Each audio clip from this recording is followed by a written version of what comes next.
ನೀವು ಕೂಡ ನನ್ನ ಜೊತೆ ಇದ್ರಿ, ಸಾಕಷ್ಟು ಹಳ್ಳಿಗಳಿಗೆ ನಾವಿಬ್ರು ಕೂಡ ವಿಸಿಟ್ ಮಾಡಿದ್ವಿ. ಒಂದು ಕಡೆಯಲ್ಲಿ ಭಿನ್ನ ಭಿನ್ನ ನಿಲುವು ವ್ಯಕ್ತವಾಗ್ತಾ ಇದೆ. ಸೋಮಣ್ಣ ವಲಸಿಗರು, ಅವರಿಗೆ ನಾವು ಮತ ನೀಡೋದಿಲ್ಲ ಅಂತೇಳಿ ಒಂದಷ್ಟು ಜನ ಹೇಳಿದ್ರೆ, ಮುದ್ದಹನುಮೇಗೌಡರು ಲೋಕಲ್ಲು, ಸ್ಥಳೀಯರು, ಇಲ್ಲೇ ಕೈಗೆ ಸಿಗ್ತಾರೆ, ಇಲ್ಲೇ ನಮ್ಮ ಮನೆ ಪಕ್ಕನೇ ಇರೋದು, ಬಂದು ಹೋಗ್ತಾ ಇದ್ದಾರೆ ಅನ್ನುವಂಥದ್ದಾಗಿ ನೀವು ಕೂಡ ಸಾಕಷ್ಟು ಬಾರಿ ಇಲ್ಲೆಲ್ಲ ಓಡಾಟವನ್ನು ನಡೆಸ್ತಾ ಇರ್ತೀರಾ.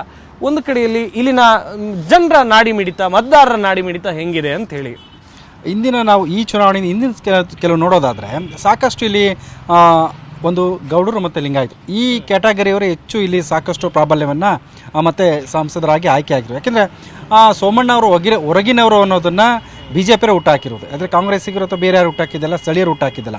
ಯಾಕೆಂದರೆ ಸೋಮಣ್ಣ ಅವರು ಹೊರಗಿರುವಂಥ ಮಧುಸ್ವಾಮಿಯರ ಆ ಒಂದು ವಿಚಾರ ಸಾಕಷ್ಟು ಸದ್ದು ಮಾಡ್ತಾರೆ. ಯಾಕೆಂದರೆ ಇದು ಎಷ್ಟರ ಮಟ್ಟಿಗೆ ಅಂದರೆ ಸೋಮಣ್ಣ ಸಂಪೂರ್ಣವಾಗಿ ಹೊರಗಿನವರೇ ಅನ್ನೋಷ್ಟು ಬಿಲ್ಡ್ ಕ್ರಿಯೇಟ್ ಮಾಡೋದು ಬಿ ಜೆ ಪಿ. ಈಗ ಅದನ್ನು ಡ್ಯಾಮೇಜ್ ಕಂಟ್ರೋಲ್ನ ಮಾಡ್ಕೊಂಡಿದ್ದಾರೆ ಸೋಮಣ್ಣ.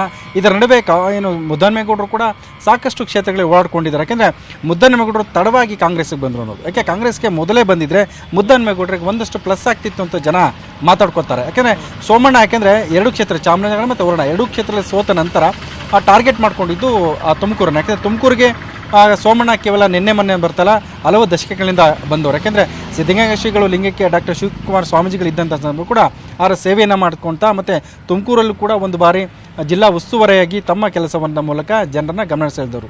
ಅದಾದ ನಂತರ ಈಗ ಮತ್ತೆ ಚುನಾವಣೆಗೆ ಸೋಮಣ್ಣವರು ಇದೇ ಮೊದಲಲ್ಲ, ಸೋಮಣ್ಣವರು ಗುಬ್ಬಿ ಕ್ಷೇತ್ರದಿಂದ ಅವರು ಮತ್ತು ಅವ್ರ ಮಗ ಅರುಣ್ ಸೋಮಣ್ಣವರು ಸಾಕಷ್ಟು ಬಾರಿ ತುಮಕೂರಿಗೆ ಬಂದು ನಿಂತ್ಕೋತಾರೆ ಅನ್ನೋ ಸಾಕಷ್ಟು ಚರ್ಚೆಗಳು ನಡೀತಾನೆ ಇತ್ತು. ಆದರೆ ಅದು ಸಫಲ ಆಗಿರಲಿಲ್ಲ. ಈ ಸಾರಿ ಅವರು ಲೋಕಸಭೆ ಚುನಾವಣೆಗೆ ಬಂದು ನಿಂತಿದ್ದಾರೆ. ನೆಕ್ ಟು ನೆಕ್ ಫೈಟ್ ಇದೆ ಅಂತ ಜನ ಕೂಡ ಮಾತಾಡ್ಕೋತಾರೆ. ಇನ್ನು ಮುದ್ದಹನುಮೇಗೌಡರು ಗೆಲ್ತಾರ, ಸೋಮಣ್ಣ ಅವರು ಗೆಲ್ತಾರ ಅನ್ನೋದಕ್ಕಿಂತ ಇಲ್ಲಿ ಯಾರ ಗೆಲುವು ಸುಲಭ, ಯಾರ ಗೆಲುವು ಕಷ್ಟ ಅನ್ನೋದು ಲೆಕ್ಕಾಚಾರ ತೊಡಗಿದೆ. ಯಾಕೆಂದರೆ ನೋಡೋದಾದ್ರೆ ನೆಕ್ ಟು ನೆಕ್ ಇಬ್ಬರಿಗೂ ಒಂದು ಹಂತದಲ್ಲಿ ಫೈಟ್ ಇದೆ ಸದ್ಯದ ಮಟ್ಟಿಗೆ ಹೇಳೋದಾದ್ರೆ. ಸಂಪತ್ ಯೋಗೇಶ್, ಇನ್ನೊಂದು ಕಡೆಯಲ್ಲಿ ನಾವು ಗಮನಿಸ್ತಾ ಇದ್ವಿ, ಮುದ್ದಹನುಮೇಗೌಡರು ಈ ಹಿಂದೆ ಬಿಜೆಪಿಯಲ್ಲಿದ್ರು. ಬಿಜೆಪಿಗಿಂತ ಮುಂಚಿತವಾಗಿ ಅವರು ಕಾಂಗ್ರೆಸ್ನಲ್ಲಿದ್ದವರು, ಸಂಸದರು ಕೂಡ ಆಗಿದ್ರು, ತುಮಕೂರು ಲೋಕಸಭಾ ಕ್ಷೇತ್ರದ ಸಂಸದರು ಕೂಡ ಆಗಿದ್ರು. ಆ ಬದಲಾದ ರಾಜಕಾರಣದಲ್ಲಿ ಕಾಲಘಟ್ಟದಲ್ಲಿ ಅವರು ಕಾಂಗ್ರೆಸ್ಗೆ ಬಿಜೆಪಿಗೆ ಸೇರ್ಪಡೆ ಆಗ್ತಾರೆ. ಈಗ ವಾಪಸ್ ಟಿಕೆಟ್ ಕೊಟ್ರು ಅಂತ ಹೇಳಿ ಕಾಂಗ್ರೆಸ್ಗೆ ಬಂದಿದ್ದಾರೆ. ಒಂದು ಕಡೆಯಲ್ಲಿ ಇಲ್ಲಿರುವಂತಹ ಮೂಲ ಕಾಂಗ್ರೆಸ್ಸಿಗರು ಏನಿದ್ದಾರೆ, ಟಿಕೆಟ್ ನ ನಿರೀಕ್ಷೆಯಲ್ಲಿದ್ದವರು ಸಾಕಷ್ಟು ಜನ ಇದ್ದಾರೆ ಆಲ್ರೆಡಿ. ಅವರೆಲ್ಲ ಒಳ ಇಟ್ಟುಕೊಡುವಂತ ಚಾನ್ಸಸ್ ಇದೆಯಾ ಅಂತೇಳಿ ನಾವು ಹಳ್ಳಿಗೆ ಹೋದಂತ ಸಂದರ್ಭದಲ್ಲಿ ಜನರು ಕೂಡ ಇದೇ ಮಾತನ್ನ ಹೇಳ್ತಾ ಇದ್ರು. ಏನ್ ಹೇಳ್ತೀರಾ ಈ ಬಗ್ಗೆ? ಖಂಡಿತ. ಯಾಕೆಂದ್ರೆ ಮುದ್ದಹನುಮೇಗೌಡರು ನಾ ಹೇಳ್ದಂಗೆ ಕೊನೆ ಹಂತದಲ್ಲಿ ಬಂದವರು. ಯಾಕೆಂದರೆ ಮೊದಲು ಕೂಡ ಅವರು ಬಿ ಜೆ ಪಿಯಿಂದನೇ ಬಹುತೇಕ ನಿಂತ್ಕೋತಾರೆ ಅನ್ನೋದನ್ನು. ಯಾಕೆಂದರೆ ಅವರು ಜನರು ಕೂಡ ಬಿ ಜೆ ಪಿಯವರು ಕೂಡ ಬಹುತೇಕ ಮುದ್ದಹನುಮೇಗೌಡರಿಗೆ ಟಿಕೆಟ್ ಆಗುತ್ತೆ ಅನ್ನೋದನ್ನು ತುಮಕೂರು ಗ್ರಾಮಾಂತರ ಕ್ಷೇತ್ರದ ಶಾಸಕ ಸುರೇಶ್ ಗೌಡ್ರು ಹೇಳ್ಕೊಂಡಿದ್ರು. ಸ್ವಲ್ಪ ದಿವಸ ಕಾದಿದ್ರೆ ಇಲ್ಲಿ ಟಿಕೆಟ್ ಆಗ್ತಿತ್ತು ಅಂತ. ಯಾಕೆಂದರೆ ಮುದ್ದಹನುಮೇಗೌಡರು ಯಾಕೆ ಟಿಕೆಟ್ ಸಿಕ್ಕಿಲ್ಲ ಅನ್ನೋ ಅವ್ರಿಗೆ ಭಯ ಸ್ಟಾರ್ಟ್ ಆಯಿತು ಅಂದರೆ, ಕುಣಿಗಲ್ ವಿಧಾನಸಭಾ ಕ್ಷೇತ್ರ ಚುನಾವಣೆ ನಡೆದಂಥ ಸಂದರ್ಭದಲ್ಲಿ ಅಲ್ಲಿ ಟಿಕೆಟ್ ಕೊನೆ ಹಂತದಲ್ಲಿ ಮಿಸ್ ಆಯಿತು ಅನ್ನೋ ಕಾರಣಕ್ಕಾಗಿ ಅವರು ಕಾಂಗ್ರೆಸ್ನತ್ತ ಮುಖ ಮಾಡಿದ್ರು. ಯಾಕೆ ಕಾಂಗ್ರೆಸ್ ಬಂದ ನಂತರ ಕೂಡ ನಿಧಾನವಾಗಿ ಅವರು ಸಡನ್ ಆಗಿ ಕಾಂಗ್ರೆಸ್ ಬಂದಿಲ್ಲ, ಹಂತವಾಗಿ ನಿಧಾನವಾಗಿ ತಡವಾಗಿ ಕಾಂಗ್ರೆಸ್ನ ಸೇರಿಕೊಂಡ್ರು.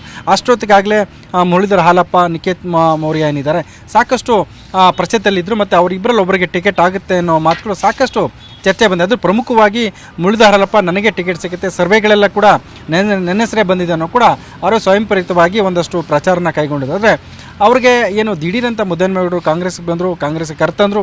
ಈಗ ಅವರಿಗೆ ಕೂಡ ಟಿಕೆಟ್ ಕೊಟ್ಟಾಯಿತು. ಟಿಕೆಟ್ ಕೊಟ್ಟೋದ್ರಿಂದ ಸಹಜವಾಗಿ ಅವರಿಗೆ ಒಂದು ಏನಂದರೆ ಇಲ್ಲಿ ಒಳ ಏಟುಗಳು ವಿಚಾರ ಅಂದರೆ ಮುರಳೀಧರಪ್ಪ ಮೇಲ್ನೋಟಕ್ಕೆ ಸಹಜವಾಗಿದ್ದರೂ ಕೂಡ ಒಂದಷ್ಟು ಓಟುಗಳು ಕನ್ವರ್ಟ್ ಆಗಲ್ಲ. ಯಾಕೆಂದರೆ ದೇವೇಗೌಡರನ್ನ ಬೈದರು ಅನ್ನೋ ಕಾರಣಕ್ಕೆ ರಾಜಣ್ಣ ಅವರು ಏನು ದೇವೇಗೌಡರನ್ನ ಬೈದರು ಮತ್ತು ಮುರಳೀಧರಪ್ಪನ ಹೀಯಾಳಿಸಿದ್ರು ಅನ್ನೋ ಕಾರಣಕ್ಕಾಗಿ ಒಂದಷ್ಟು ಮಧುಗಿರಿಯಲ್ಲಿ ಮತಗಳು ಒಂದಷ್ಟು ಏನು ಏರುಪೇರಾಗುತ್ತೋ ಸಾಧ್ಯತೆಗಳಿದೆ.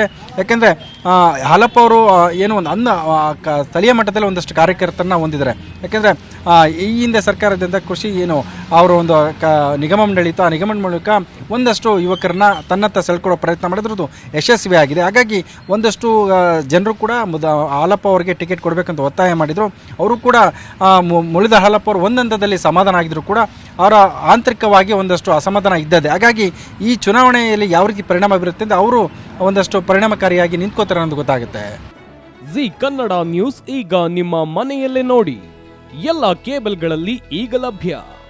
ಸನ್ Direct 292, Jio TV 1334, U Digital 162, city cable 51, GTPL 17, Abhishek cables 821, rock line telecommunication 51, Shri Basaveshwara number 60, Vinayaka digital number 53, in digital number 896ರಲ್ಲಿ.